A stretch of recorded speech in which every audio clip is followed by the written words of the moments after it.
اور میرے بھائی اور بزرگوں، ایک بڑی دلچسپ بات ہے کہ جو اللہ کے نیک بندے ہیں،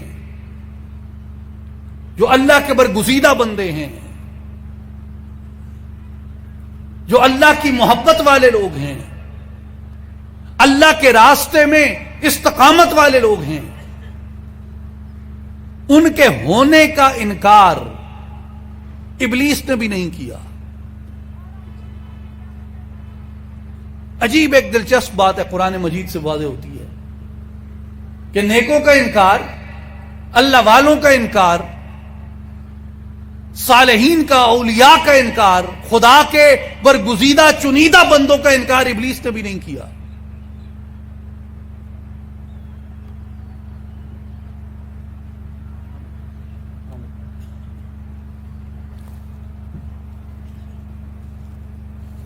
سورہ الحجر میں اللہ تعالیٰ نے جہاں ابلیس و آدم کا واقعہ بیان کیا،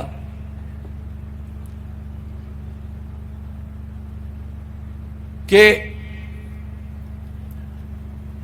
ابلیس نے کہا قال رب بما اغویتنی لأزینن لهم فی الارض ولأغوینہم اجمعین۔ ابلیس نے کہا اے پروردگار، اس سبب سے کہ تو نے مجھے گمراہ کر دیا، اس سبب سے کہ تو نے مجھے گمراہ کر دیا، یقیناً میں ان کے لیے زمین میں گناہوں کو، سرکشی کو مزین کروں گا، خوشنما بناؤں گا اور انہیں اغوا کر کے لے جاؤں گا۔ الا عبادک منہم المخلصین، سوائے تیرے ان بندوں کے جنہیں تو اپنے کرم سے اخلاص میں چن لے گا۔ گویا ابلیس کو بھی یہ معلوم ہے کہ میرا زور ان پہ چلتا ہے جو میرے بہکاوے میں آ جائیں گے، اور اسے یہ بھی معلوم ہے کہ اللہ کے کچھ بندے ایسے ہیں جن پہ میرا زور نہیں چلے گا۔ وہ خدا کے وہ چنے ہوئے بندے ہوں گے، اس کے وہ برگزیدہ بندے ہوں گے جو اخلاص میں، نیت میں اللہ تبارک و تعالیٰ کی ذات اقدس کے اوپر، اس کی ذات وحدہ لا شریک پہ ایسا کامل ایمان رکھتے ہوں گے، ایسا کامل یقین رکھتے ہوں گے، اس کے راستے میں ایسی استقامت سے چلنے والے ہوں گے کہ ان کے پائے ثبات میں لغزش نہیں لائی جا سکتی۔ اس دلیل سے، قرآن مجید کی اس دلیل سے علماء نے یہ ثابت کیا کہ لہذا اس سے معلوم ہوتا ہے کہ ابلیس کو بھی معلوم ہے زمین خدا کے نیک بندوں سے ہمیشہ بری رہے گی۔ جہاں بدی ہوگی وہاں خیر بھی ہوگا، جہاں باطل والے ہوں گے وہاں حق والے بھی ہوں گے، جہاں تاریک سینوں والے ہوں گے وہاں روشن سینوں والوں بھی ہوں گے، جہاں کالے دلوں والے ہوں گے وہاں ایسے بھی ہوں گے جن کے دلوں میں چمبے کی بوٹی پنگرتی ہوگی، وہاں ایسے بھی ہوں گے جن کے سینوں میں ہو ہو کی صدائیں آتی ہوں گی، جہاں سرکشیوں میں ڈوبے ہوئے ہوں گے وہاں اس کی تجلیات میں ڈوبے ہوئے بھی موجود ہوں گے، جہاں اسے بھول کے جینے والے موجود ہوں گے وہاں اپنا آپ بھلا کے اسی کو یاد کر کے جینے والے بھی ہوں گے، جہاں اس سے رخ موڑ کے جینے والے ہوں گے وہاں اس کی سمت سجدہ ریز رہ کر جینے والے بھی ہوں گے، جہاں ابلیس کے بہکاوے میں آ کے جینے والے ہوں گے وہاں اس کی ہدایت کی روشنی میں جینے والے بھی موجود ہوں گے۔ لہذا ابلیس کو بھی یہ بات معلوم ہے کہ زمین سے اولیاء اللہ ختم نہیں ہوں گے، اس لیے علماء نے کہا کہ جو زمین سے اولیاء اللہ کے وجود کے مٹ جانے کی بات کرتا ہے وہ ابلیس سے بھی بدتر ہے۔ ابلیس کو بھی معلوم ہے کہ اولیاء اللہ کا وجود زمین سے نہیں مٹے گا۔ اس لیے میرے بھائی اور بزرگوں، اللہ تعالیٰ نے قرآن مجید میں اولیاء اللہ کی صحبت اور سنگت کو، اولیاء اللہ کی معیت کو، اولیاء اللہ کی تربیت کو، صادقین کے ساتھ کو ہمارے اوپر لازم کیا۔ اور یقین رکھیں کہ اس زمین سے کبھی صالحین کا، صدیقین کا، اولیاء کا، سچوں کا وجود کبھی ختم نہیں ہوگا. اور میرے آقا و مولا علیہ الصلوۃ والسلام نے یہ ارشاد فرمایا کہ تب تک قیامت بپا نہیں ہوگی جب تک اس زمین پہ اللہ اللہ کرنے والے موجود ہیں. ان کی تلاش کرو، ان کی تلاش کرو. میرے بھائیوں اور بزرگوں، میرے دوستوں اور ساتھیوں، میں اپنے موضوع کی طرف واپس لوٹتا ہوں. درمیان میں کچھ یہ اضافی میں نے معروضات کر دی. اپنی گفتگو کو ختم کرنے کے لیے، اختتام کی طرف لانے کے لیے جو نتیجہ میں عرض کرنا چاہتا ہوں، سارا جو مقدمہ احادیث مبارکہ سے ناچیز نے عرض کیا، اس سے ایک بات معلوم ہو جاتی ہے اور واضح ہو جاتی ہے کہ حضور علیہ الصلوۃ والسلام نے جو خبریں عطا فرمائیں وہ بپا ہوئیں، اور جن خبروں کا بپا ہونا ابھی باقی ہے بال یقین وہ ساری اسی طرح بپا ہوں گی جیسے میرے آقا نے فرمایا. ہمیں اپنی معاشرت میں، اپنے آپ میں، اپنی سیاست میں، معیشت میں، عمرانیات میں، شخصیت سازی میں، کردار سازی میں یہ ڈھونڈنے کی ضرورت ہے کہ وہ وعیدیں ہم میں کہاں پائی جاتی ہیں اور ان بشارتوں کو ہم نے کہاں پہ لاگو کرنا ہے. ہر زمانے کے لیے میرے آقا نے یہ فرمایا. اور شاید آج سے 150-200 سال پہلے، ایڈم سمتھ سے پہلے اور اس سرمایہ دارانہ تصور زندگی سے پہلے اور اس بدترین بینکاری نظام سے پہلے، کوئی شخص اس حدیث مبارک کے اس اطلاق کے بارے میں یہ سوچ بھی نہیں سکتا تھا کہ یہ اتنی صادق ہو کر صدیوں کے اوپر محیط ہو جائے گی، اس کی تصویر کھینچے گی. سنن نبی داؤد کتاب البیوع، حضرت ابو ہریرہ رضی اللہ تعالی عنہ سے روایت ہے، میرے آقا علیہ الصلوۃ والسلام نے فرمایا، یہ آپ اور میں اپنے عہد کو تلاش کریں، احادیث مصطفیٰ میں ہم کہاں کھڑے ہیں. میرے بھائیوں، آج جس چیز کی ضرورت ہے نا، جس کے لیے یہ ساری احادیث میں نے عرض کی، یہ محض حضور کے علوم مبارک کے بارے میں وضاحت کرنا مقصود نہ تھا، وہ تو ہے ہی اس سے مترشح اور واضح، وہ تو برحق عقیدہ ہے ہی اہل اسلام کا، اہل ایمان کا. یہ عرض کرنا مقصود تھا کہ آج جس چیز کی ضرورت ہے وہ اعتصام بالکتاب و سنہ ہے. قرآن کے دامن کو تھامیں، رسول اللہ کی احادیث کو تھامیں. ہر وقت، ہر دور، ہر عہد، ہر زمانے کی رہنمائی میرے آقا کے فرامین کے اندر موجود ہے. اگر مایوسی کی گرد کو ٹالنا ہے، نا امیدی کی دھند کو ٹالنا ہے، اس التباس اور کنفیوژن کے دھندلکے سے باہر نکلنا ہے، اس بے چارگی اور بے حسی کے ملگجے کو توڑ کر باہر آنا ہے، تو حضور کی احادیث کی طرف توجہ کرنا ہوگی، حضور کی سنت کی طرف جانا ہوگا، قرآن کے اندر، کتاب کے اندر جھانکنا ہوگا. جو دعوت علامہ اقبال نے دی کہ قرآن میں ہو غوطہ زن مرد مسلمان، اللہ کرے تجھ کو عطا جدت کردار. وہ زمانے میں معزز تھے مسلمان ہو کر، اور ہم خوار ہوئے تارک قرآن ہو کر. وہ جو حبل تھی، وَاعْتَصِمُوا بِحَبْلِ اللَّهِ، حبل اللہ کیا ہے؟ حبل اللہ کی کئی تشریحات علماء نے کی ہیں. صوفیاء نے سانسوں کو بھی حبل اللہ کہا ہے، قلبی ذکر کو بھی حبل اللہ کہا ہے، اور علماء نے وحی کو حبل اللہ کہا ہے کہ وحی کو تھام لو. قرآن وحی ہے، حضور کی احادیث بھی وحی ہیں، وحی کو تھامیں، کتاب کو اور سنت کو تھامیں، اپنے عہد کو تلاشیں، قرآن میں تلاشیں، سنت میں تلاشیں. ہمارا عہد کہاں کھڑا ہے، ہم کہاں کھڑے ہیں؟ جو اقبال کی فکر رسا پہ ہم بھروسہ کرتے ہیں، کس لیے کرتے ہیں؟ اس کا تعلق قرآن سے تھا، اس کا تعلق گنبد خضرا سے تھا. جب وہ یہ بتاتا ہے، بتاؤں تجھ کو رمز آیا ان الملوک، سلطنت اقوام غالب کی ہے ایک جادوگری، دیو استبداد جمہوری قبا میں پائے کوب، تو سمجھتا ہے یہ آزادی کی ہے نیلم پر۔ یہ کہاں سے بول رہا ہے؟ وہ سورہ نمل سے بول رہا ہے، جہاں ملکہ بلقیس اپنے درباریوں سے خطاب کرتی ہے اور کہتی ہے کہ ایک بادشاہ دوسری بستی میں جب داخل ہوتا ہے تو کیا کرتا ہے۔ آیا ان الملوک سے اقبال استدلال کرتے ہیں کہ سلطنت پاور سٹرکچر دنیا میں کیسے کام کرتا ہے۔ بہرحال موضوع وہ بالکل ایک دوسرا ہے۔ حضور علیہ الصلوۃ والسلام نے فرمایا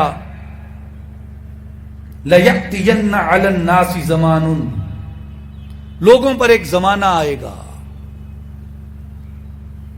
لوگوں پر ایک زمانہ آئے گا، لا يبقى احد الا اکل الربا، کوئی شخص بھی ایسا نہ رہے گا جو سود نہیں کھاتا ہوگا۔ ایک زمانہ ایسا آئے گا علی الناس، لوگوں پر، ہر طرف، لا یبقا، کوئی نہیں بچے گا، احد، ایک بھی، الا اکل الربا، سوائے اس کے کہ اس نے سود نہ کھایا ہو۔ فَإِن لَّمْ يَأْكُلْهُ أَصَابَهُ مِن بُخَارِهِ أَوْ مِن غُبَارِهِ، حضور نے فرمایا کہ جو سود نہیں کھائے گا، اگر وہ بچ بھی گیا سود کھانے سے، اس تک سود کا دھواں ضرور پہنچ جائے گا، یا کم از کم گرد و غبار ضرور پہنچ جائے گی سود کی۔ اب یہ آپ موجودہ جو بینکاری عالمی نظام ہے اور خود پیپر کرنسی کا جو اپنا وجود ہے، وہ کہتا ہے کہ یہ حامل حاضہ کو زر مبادلہ ادا کیا جائے گا، وہ زر مبادلہ پہ ہے، زر کدھر ہے؟ یہ تو پیپر ہے، زر کدھر ہے؟ یہ کس کے عوض رکھا ہے؟ اور بغیر مارک اپ کے، بغیر انٹرسٹ کے، اس وقت اس دنیا کے اندر، اس زمین پہ، اس کرۂ ارض کے اوپر جو عالمی معاشی نظام رائج کیا گیا ہے، کسی شخص کے لیے اس سے بری ہونا، اس سے بچ کے رہنا امکان میں نہیں رہا، ممکن نہیں رہا۔ میرے بھائی اور بزرگوں، حضور علیہ الصلوۃ والسلام نے ارشاد فرمایا، سنن ترمذی کتاب الفتن، انس بن مالک رضی اللہ تعالیٰ عنہ کی روایت ہے، یأتی علی الناس زمان، لوگوں پر ایک زمانہ آئے گا، الصابر فیہم علی دینہ کالقابض علی الجمر، جو دین پہ رہنا چاہے گا، جو دین پہ رہنا چاہے گا، اس کے لیے صبر اتنا مشکل ہو جائے گا، اس کے لیے دین پہ چلنا اتنا مشکل ہو جائے گا اس زمانے میں، جیسے ہاتھ میں جلتا ہوا انگارہ اٹھانا مشکل ہوتا ہے۔ آج آپ اس امت کی حالت دیکھیں، میں تعلیم کی آپ کو ایک ادنا سی مثال دیتا ہوں کہ دین حاصل کرنا، دین کی تعلیم حاصل کرنا بنیادی فریضہ ہے۔ جتنے ہمارے ٹاپر ہیں، اس کی مثال میٹرک سے لیں، جو بچہ 1000 سے زائد نمبر لیتا ہے میٹرک میں، ایف ایس سی میں ٹاپر ہے اپنے کالج کا، اپنے بورڈ کا، سائنسز کے ساتھ، وہ آ کے ماں باپ کو کہتا ہے جی میں اسلامک سٹڈیز میں داخلہ لینا چاہتا ہوں۔ ابا یہ نہیں کرتے ویکسی پتر سے ٹھیک ہے، کوئی سے نفسیات دے ڈاکٹر کو لے جائیے، تینوں تو کدھر چلے، وہ تو انجینئر بن، ڈاکٹر بن، وکیل بن، سافٹ ویئر جا، آئی ٹی جا، اکاؤنٹنٹ بن، اے سی سی اے کر، سی اے کر، تو کہڑے پاسے چلے؟ تو مولویوں کا کام ہے۔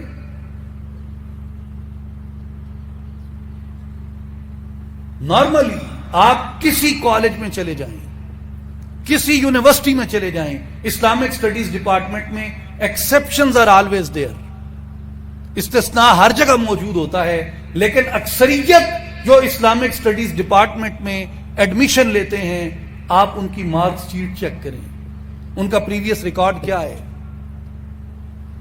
میٹرک ایف ایس سی میں کیا ریزلٹ ان کے آئے تھے۔ یہ فرد کی اپنی ترجیح کو بھی ظاہر کرتا ہے، والدین کی ترجیح کو بھی ظاہر کرتا ہے۔ یعنی کوئی آدمی اللہ کی راہ میں نکل کھڑا ہو، آپ جانتے ہیں سبھی، یہ خطہ ہم سب اس حقیقت سے آشنا ہے کہ یہاں آج اگر لا الہ الا اللہ محمد الرسول اللہ کی لذت اور چاشنی ہمارے سینوں میں ہے، اولیاء اللہ قدم قدم سے ہے۔ اور یہ کون لوگ تھے؟ جو صاحبان سلوک تھے۔ سلوک کیا ہے؟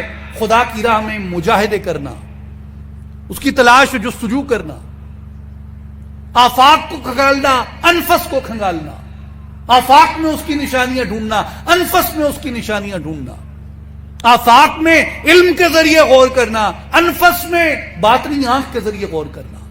یہ سلوک کی راہ تھی، طریقت کی راہ تھی، جس میں پوری زندگی وقف ہوتی ہے۔ اور یاد رکھیں، کسی بھی فن میں آپ کو مہارت تب حاصل ہوتی ہے جب آپ اس فن کے مجذوب بن جاتے ہیں۔ جب تک آپ اپنے علم کے مجذوب نہیں بنتے، آپ کو اپنے علم میں مہارت نہیں ملتی۔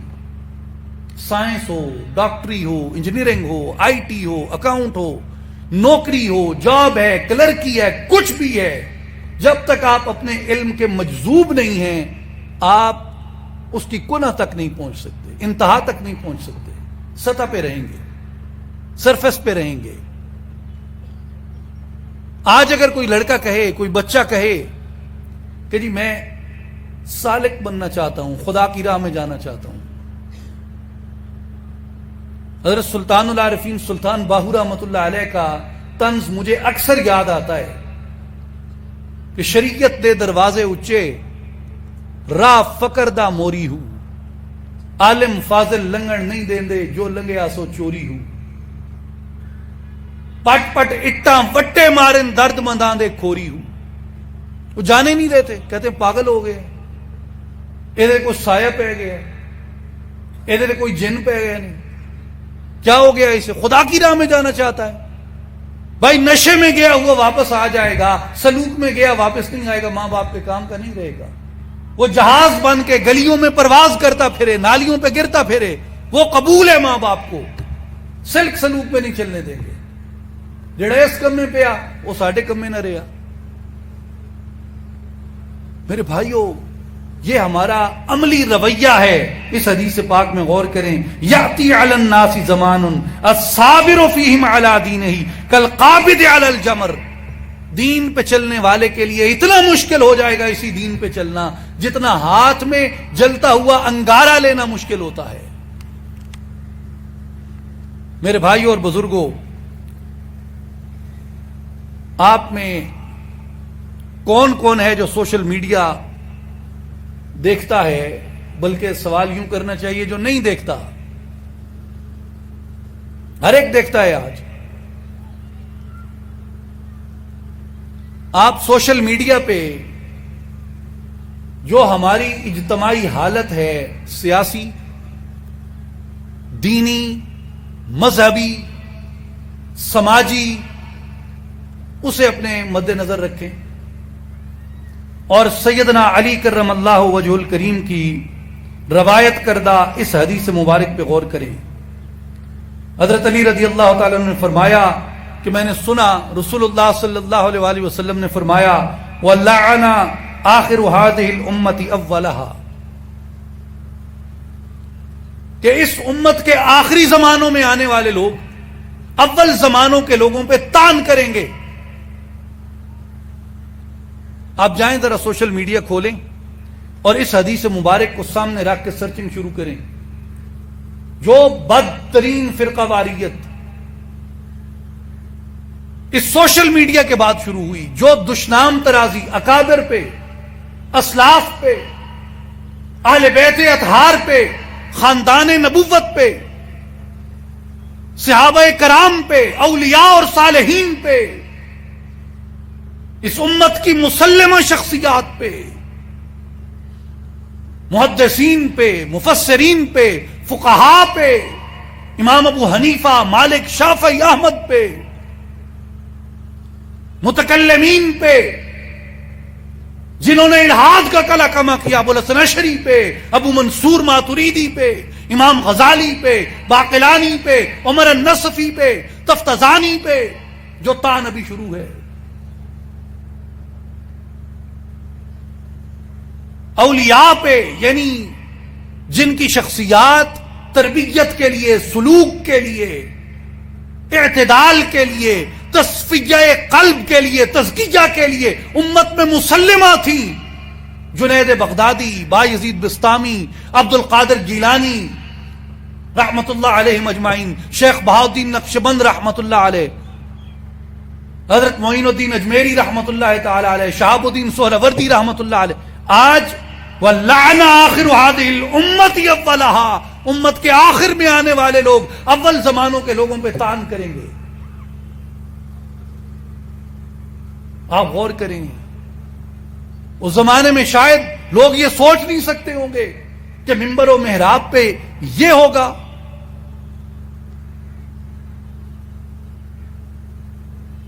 میرے بھائیوں اور بزرگوں، میرے دوستوں اور ساتھیوں، آپ بڑے ہوں گے، کوئی علم میں بہت بڑا ہوگا، وارث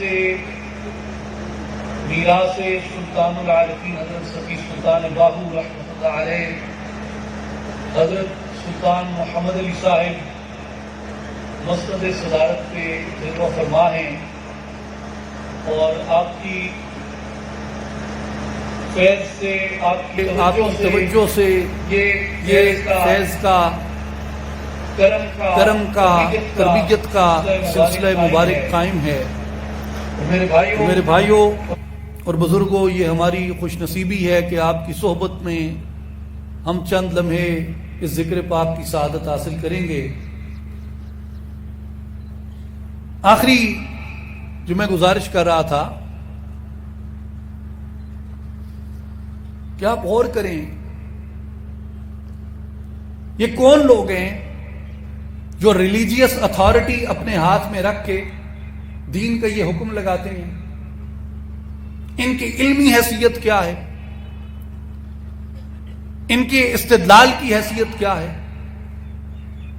ان کی سیرت کی حیثیت کیا ہے؟ دین میں ان کے مجاہدے کی حیثیت کیا ہے؟ ان کی مشقت کی حیثیت کیا ہے؟ اور صرف اپنے ویوز اور ریٹنگ کے چکر میں جو جتنی زیادہ دشنام دے گا، آپ کے اور میرے جیسے سادہ لوگ اس کے پیچھے چل پڑیں گے کہ شاید یہ بڑا دلیر آدمی ہے، اتنی کھل کے بات کرتا ہے۔ دلیر ہونے میں اور دشنام تراز ہونے میں فرق رکھا کریں۔ ہر دشنام تراز دلیر نہیں ہوتا۔ ہمارے مرشد کریم کی جو تربیت ہے وہ یہ ہے کہ اپنے اکابر پہ، اپنے اسلاف پہ، اور بالخصوص صحابہ کرام رضوان اللہ علیہ مجمعین اور خاندان نبوت اہل بیت اطہار سلام اللہ علیہ مجمعین پہ کبھی اپنی زبانوں کو دراز نہ کریں۔ ہماری یہ حیثیت نہیں ہے، ہمارا یہ منصب نہیں ہے۔ ہمارا منصب کیا ہے؟ ہمارا دعویٰ کیا ہے؟ ہمارا دعویٰ غلامی دعویٰ ہے۔ ہمارا منصب کیا ہے؟ ہمارا منصب ان کے در کی چاکری ہے، ان کے گن گانا ہے، میرے آقا کی مدد و نصرت جنہوں نے کی ان کی تعریف کرنا ہے، ان سے اکتساب فیض کرنا ہے، ان کی اعلیٰ سیرتوں سے کچھ حصہ پانا ہے۔ تان کرنے والوں کو حصے نہیں ملتے۔ حصے کنہیں ملتے ہیں؟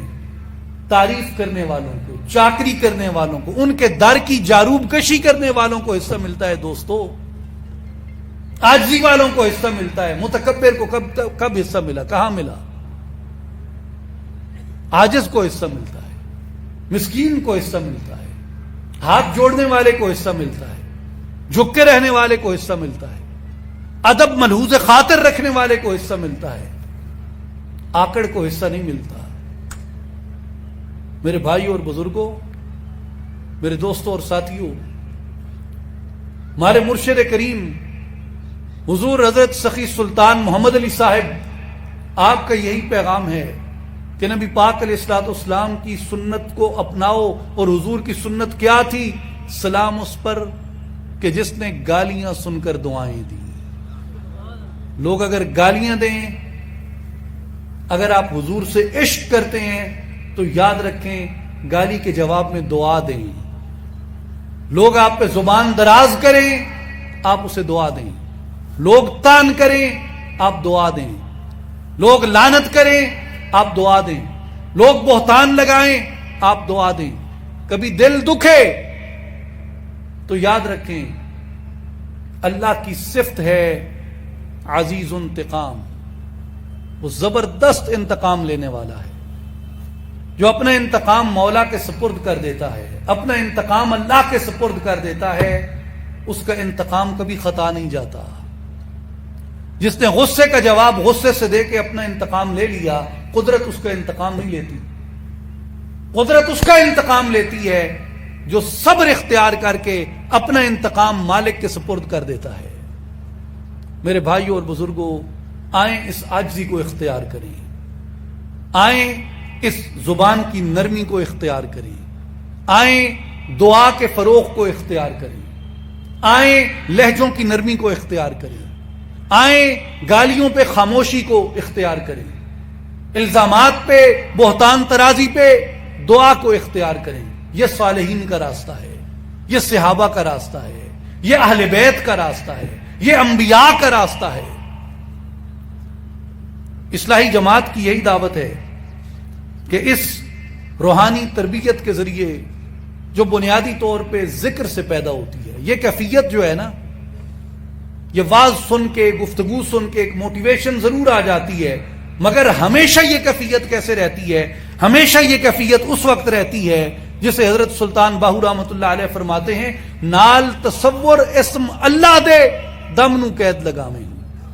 جب تم ذکر اختیار کرتے ہو، جتنا ذکر کرتے جاؤ گے وجود میں اتنی عاجزی پیدا ہوتی جائے گی۔ بڑے کا ذکر ہے، اس ذوالجلال کا ذکر ہے، اس عظیم کا ذکر ہے۔ جتنا ذکر کرتے جاؤ گے اتنا جھکتے جاؤ گے، اتنی عاجزی پیدا ہوتی جائے گی، زبان میں اتنی مٹھاس پیدا ہوتی جائے گی۔ میرے بھائیوں اور بزرگوں، اصلاحی جماعت کی یہی دعوت ہے کہ آئیں اس روحانی تربیت کے ذریعے، اس ذکر کے دوام کے ذریعے، ذکر کے تسلسل کے ذریعے اپنے وجود میں، اپنے کردار میں، اپنے اخلاق اور شخصیت کے اندر وہ انوار پیدا کریں جو ایک مومن کی میراث ہیں۔ ان اللہ و ملائکتہ یصلون علی النبی یا ایھا الذین آمنوا صلوا علیہ وسلموا تسلیما اللہم صل علی سیدنا و مولانا محمد وعلی آل محمد وبارک وسلم وآخر دعوانا ان الحمد للہ رب العالمین۔